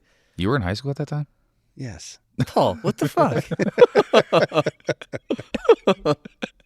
Yeah, They bring said him in out's Aspen to good. get benched. Corn's good. Yeah, all good. You can tell like when kids come in here and like an easy, since I've moved past like, have you bench pressed before? What kind of music you listen to? And you get a kid that says like, oh, listen to Korn, listen to Rage Against the Machine. You're like, oh, your parents are cool. You want to have like, a conversation with them. like, yeah. Why? Or Mhm. like, Or- all right, Yeah. you're a little different, but I like it. Yeah, something other than Drake. Or they go like, I remember one girl, we were like, yo, what are you listening to over there? Because she always has a headphone in. She goes, NWA. We're like, Okay. All right. She's like a freshman in high school at the time. And I was like, not what I expected. She's like, yeah, like NWA, Ice Cube, Eazy-E, like all them. Like old school hip hop. I was like, not what I was expecting, but I like it. Your parents are cool. Yeah. Do you have role models as coaches? Like that you think like when you coach, you're like, I'm thinking about this person. I'm thinking about how they act.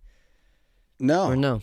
No, I had some good mentors, in my early years, I think. And I think that I sometimes say something and hear a former coach that I had, and either it's a good or a bad, right? Positive or negative. I don't really try to emulate any kind of coach. I just try to keep my own style. And it's nice that I coach so many different sports throughout the year, but I still stay consistent with my beliefs and what I want to do and how I interact. So I think I'm kind of just being me and trying to stay true to me. Like I said, I think, playing sports and being involved in sports, you hear things, you take from things. I coached with a pretty awesome guy this summer, Ed Cuomo. He coaches the Georgia Swarm box lacrosse team. And he was just so calm. Like the things he said were so calm and so simple that it made kids listen extra hard. And if you just read what he said on a paper, you'd be like, this is stupid. No kidding. But the way he said it was so calm that kids were just grabbing onto it and they were just going right in. So like you pick up certain things. If I coach with somebody like Casey, when I coach with him, he gets fired up on purpose. Like he'll get angry like on purpose. But like, it's intentional. Point. Right. He has an intent for getting. I know I'm about to get angry. Right, and then he comes back and he'll wink at somebody or just like something just for intention. So it's important to realize everything you say should be for a purpose. Do you have this purposeful filter in your head? Because I don't know if this is my anxiety or hyper like awareness, but I feel like I'm with a kid and I have a thought. And I'm just filtering, like, is what I'm going to say is it going to be impactful? What's my intention of it? Am I going to make them laugh?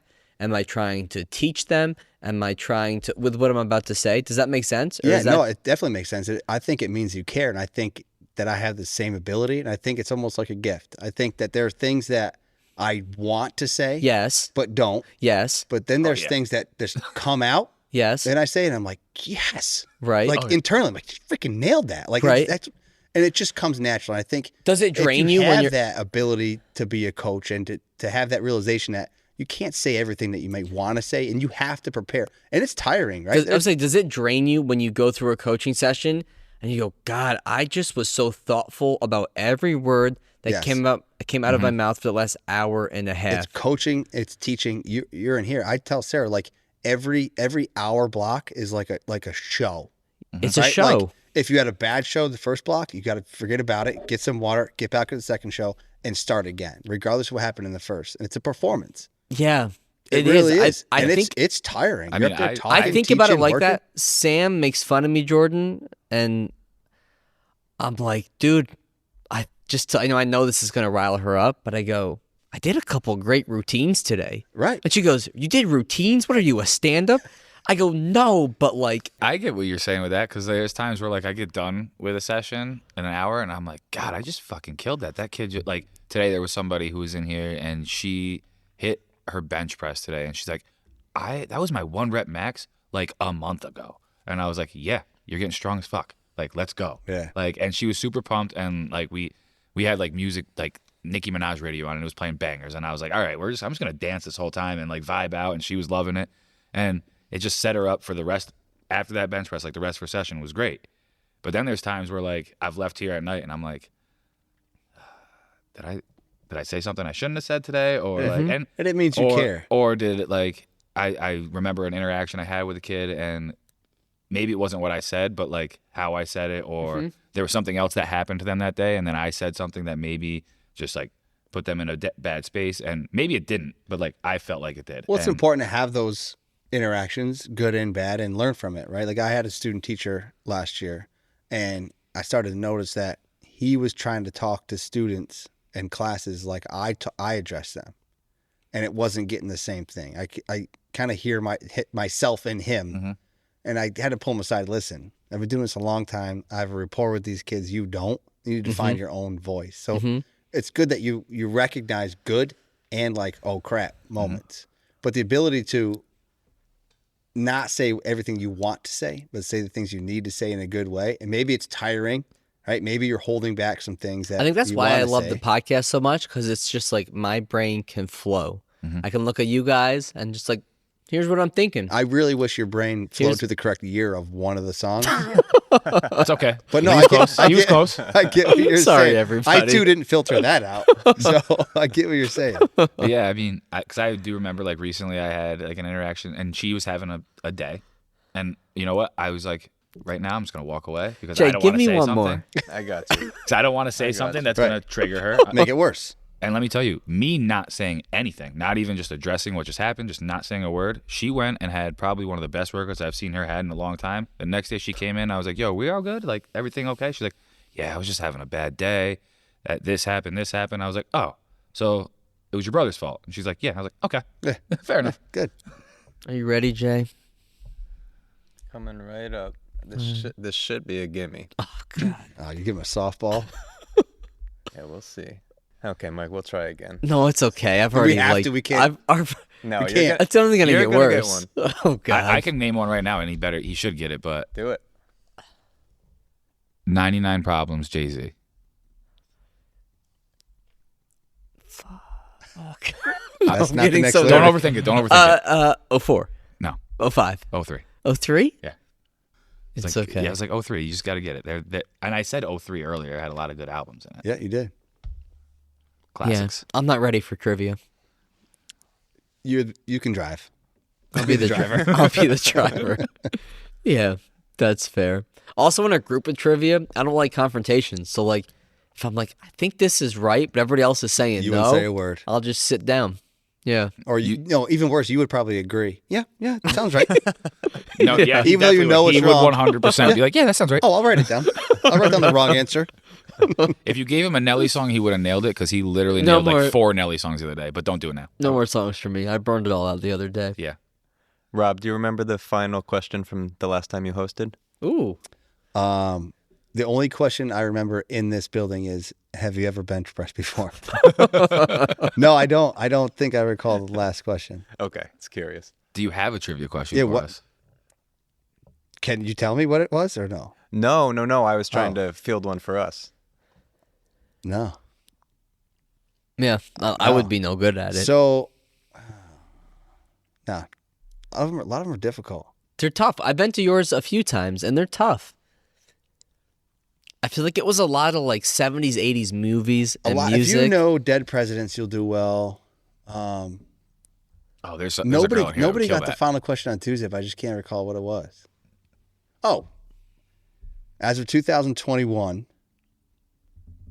what fast food chain has the most restaurants nationwide? As of 2021? As of 2021. McDonald's is my quick guess. Anybody have anything different? Subway. Paul? Wendy's. I like Wendy's. Nobody got this right. A lot of people put Subway. McDonald's is correct. What made you say I thought McDonald's was too obvious. That's why I went What with made you Wendy's. say Subway? It's the global Yeah, top one. that was before 2021. That was the rise. that was it. McDonald's surpassed. I didn't want to guess McDonald's. I felt like it was too obvious. I knew it wasn't Burger King. No. Those motherfuckers are closing left and right. Are they? I mean, every Burger King that I know of that was open when I was a kid is no longer there. I don't have fast food other than Chipotle, really. Not like bragging. It's just like I don't have any interest. I don't really either. I used to probably like the first year I was here. Because Dan would I be- would do a Dan- Frosty and like Dan, a. Dan would be like, "Yo, you want to order this?" Yeah, fine, sure. I guess if Five Guys counts, I We have some go- 5Gs. We go, we're Popeyes like once a month. I mean, I'm DoorDash. not mad at you for that. No, Not mad at you at all. Twice for a that. month? Every 6 weeks. Once a week. Once every 2 months? Well, it seems like we should get some now then, because we haven't had some in a while. Yeah. Are you a Chick-fil-A craze person like everybody else? No. Me neither. I'm not a big... I like their I mean, sauce. they're all right. Like their spicy chicken. I'm a big spicy chicken guy. I like that. I'm a big Chick-fil-A sauce guy. Like that's always stocked in my fridge. you're a big frisbee golf guy. Yeah, you disc golf. Disc golf, frisbee Yeah. golf. Get the name Jesus. right, Disc okay? golf. Yeah, Sorry. I subtly corrected you there. You know. Yeah, a big fan. Big fan. My My friends tried to get me to play for years, and I said, "You silly hippies, you don't need to throw discs at trees." Does this give you your post dodgeball fix? No. Gives him his post But dodgeball shoulder problems. It helps a little bit, I think. It's free, right? It's fitness. You're walking. You're like hiking in the woods for 2-3 miles. The self competition and the competition to do better each time playing disc golf is great. There's no ceiling. I can improve. And I played 18 holes yesterday. There's no snow on the ground. It was like 20 degrees. It was great. It's phenomenal. Get out with friends. I've gotten probably 24 people that I know to get to try it, to play. My disc golf bag is always in my truck. I think I would lose a lot of discs. I actually thought about disc golf yesterday as compared to the gym, What do you mean? because this week was my 750th workout Which here. is incrable and crazy to think. So It is crazy to think. Was it your 750th disc golf match too? No, but in what, 5.5 years it took me to get 750? Mhm. So in 2.5 years, I played 490 rounds of disc golf. Holy shit. So like it got me thinking about motivation, right? Like there's time for whatever you want to do. Yes. Right? If you want to go to the gym, make it a priority. You wanna play Yes. disc golf, make it a priority. Like that's why I took time off from the gym last year. I would just play disc golf. Instead of I've had an hour and a half of free time, I would just go play disc People golf. struggle with that, and it's like never been a struggle for me. So I feel like because I understand it's hard for people, right, to like prioritize things and time management. But you just got to do it. Just gotta do it. Yeah. Well, It feels and- so good. It's cool if you have, right? Like if you're a family guy, you have to have a partner. I was supposed to take the boys for haircuts yesterday. I'm like, oh, I'll just play a few holes, and it was so nice. My buddies were there. Sarah's like, I'll take the boys to get haircuts. You make it work. It's Like- February. It's no snow. You can play disc golf. Yeah. Shout out to Sarah. Yeah, like Jay, I'll show you the pictures later. But Sam brought her daughter to the gym today so she could get a lift in. So I said, I'll sacrifice my full lift time. I'll just do like 30 minutes of some stuff when you're done. And I'll just hang out with our daughter and you get your full workout in. But it's like, yeah, it's having a partner that And you make it work. you make it work. It goes back to everything. We talk about athletics, everything else. Just priorities, whatever makes you happy, you figure it out. You make it work. Yeah, you make it work. You understand what the right intentions are.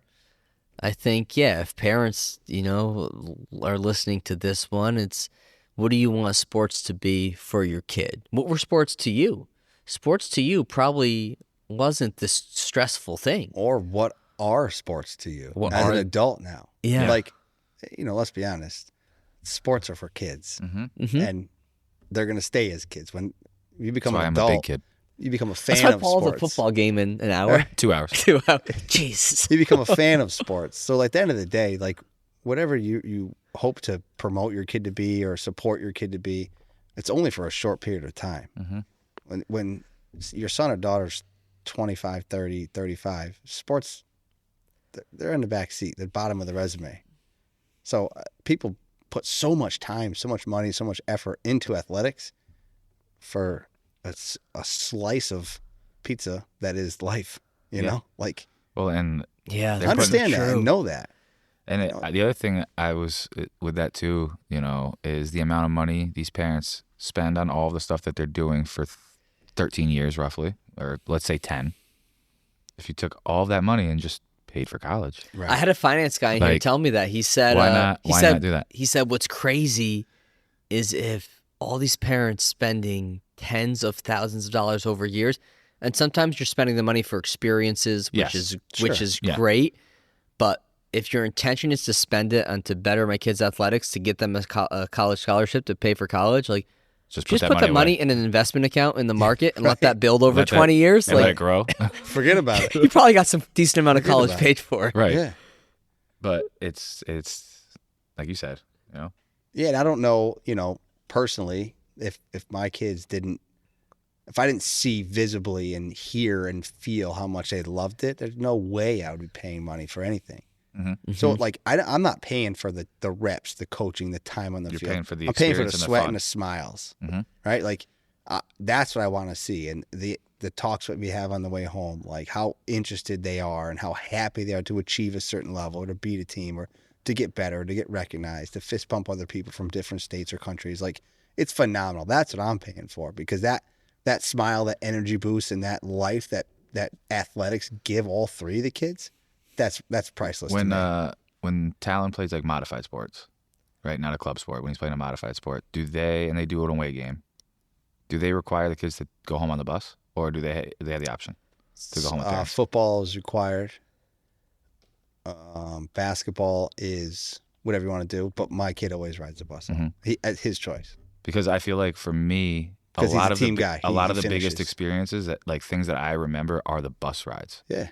Like the bus rides after a win, or the bus rides to a big game, or whatever it is. Like those were like the fun experiences that you got, and the team camaraderie building and all of that kind of stuff. Like that's where like you got to like, you get out of school. It's an You event. kinda get It's to a be a little- 6-hour event. You get to be a little 2 hours of it jerk is off playing on the on the game. bus because you're not in school. Your coach is there, but like he's not really like supervising you on the back of the bus, and you can kind of be like an asshole. But like at the same time, like you're having a good time with your boys, Right. or your girls if it's a And, girls team. You know, you might remember a joke that was told or a funny experience, but you don't remember the score No, of the game that you were leaving, right? But you remember what happened in that bus seat or whatever it was, the song that was playing. or like you coming home from like a big game and they're literally singing like the whole town is singing a song for you like as you come in or whatever, and it's like, yeah, that's the Right. stuff you remember. And like I feel like when I've gone to high school games at times, it's not required for kids to like be on the bus necessarily on the way home, which I understand at times, but